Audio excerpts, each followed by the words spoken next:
Hello friends, welcome to our channel. आज मु बनैबी बहुत बढ़िया टेस्टी आलू मटर तरकारी। यही तरकारी को आम छेचा मसला दे बनैबा आ बहुत जल्दी बनी जाए थाए, खाइबा को बहुत चटपटा लगी थाए। आपण माने आको पूरी डोसा इडली आ रुटी सहित मध्य खाई परिबे। यही तरकारी बहुत टेस्टी लगी थाए, चटपटा मध्य लगी थाए। आपण माने वीडियो को पूरा पूरी देखंतु, भल लगे लाइक करंतु, चैनल को सब्सक्राइब करंतु। सब्सक्राइब बटन साइड रे थिबा बेल आइकन को क्लिक करंतु, जहा द्वारा कि नुआ नुआ वीडियो रो नोटिफिकेशन आपण माने पाई परिबे। एही मटर आलू तरकारी को बनैबा पई मु एठी 1 कप मटर को राति सारा बतुरे देथिली। देखंतु पूरा पूरी बतुरी जाईछि। आ 2टी मीडियम साइज रो आलू को नैछि। आलू आ मटर को प्रेशर कुकर रे दे दबा आ अल्प पानी देवा। देखंतु मु जतिकी पानी देछि सेतिकी पानी देबे। अधिका पानी देले मटर गुडी को चोपा बाहर पड़थाय। अल्प लूण आ हळदी को दे लो टू मीडियम फ्लेम रे 3टी सीटी आसीबा को दबा। देखंतु 3टी सीटी आसिला परे मु गैस को बंद कर देथिली। आ देखंतु आलू मटर पूरा परफेक्ट भाव रे सिजिछि। एही परी हमर मटर सिजिबा दरकार। मटर पूरा पूरी सिजी जाइथिबो, गोटा गोटा थी यहीपरी सिझेले तरकारी बहुत टेस्टी लगी थाए। यही मटर तरकारी को बनैबाई मु 8-10 कला रसुण, 4टी कंचा लंका आ 1 इंच अदा खंडे ताको भल भाव में छेची देछि। गोटे बड़ साइज पियाज आ गोटे बड़ साइज टमाटो को छोट छोट कर काटिकी नहीं।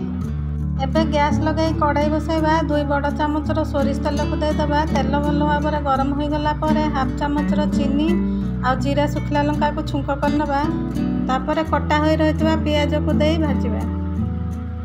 एबे गैस फ्लेम को मीडियम रे रखिबा। पियाज गुड़िक लाल हैला पर्यंत भाजी नबा।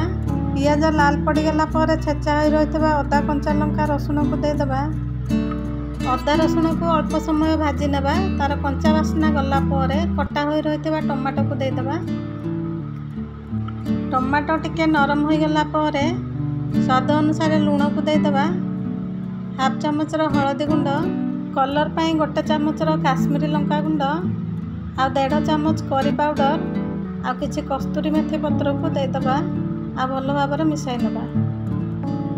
भल भाव मिसाई सारला पर मसला जमती पोड़ी न जाए से आम अल्प पानी दे ताको मिसाई नबा। आ 2 मिनिट पाई कवर करदबा। 2 मिनिट पर कवर बाहर करबा। बास्ना पाई किछि भृषंग पत्र को देदेबा। गैस फ्लेम को मीडियम रे रखिबा।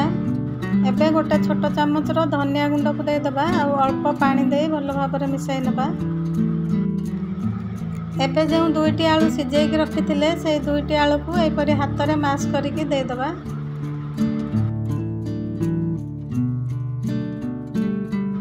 आलू को एपरी देले तरकारी बहुत टेस्टी लगी थाए।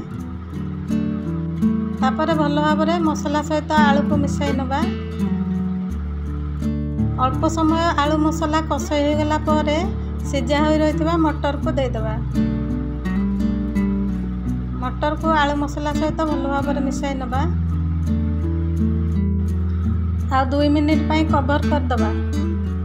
2 मिनिट पर कवर बाहर करबा।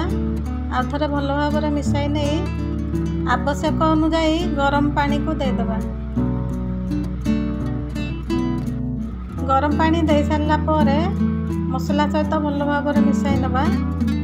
आ 5 मिनिट पाई कवर करदबा। 5 मिनिट पर कवर बाहर करबा। देखंतु मटर आलू मसला सब सिझी सारलाणी। तरकारी पूरा पूरी हो जाइछि। एबे बास्ना पाई किछि कटा धनिया पत्र को देदेबा।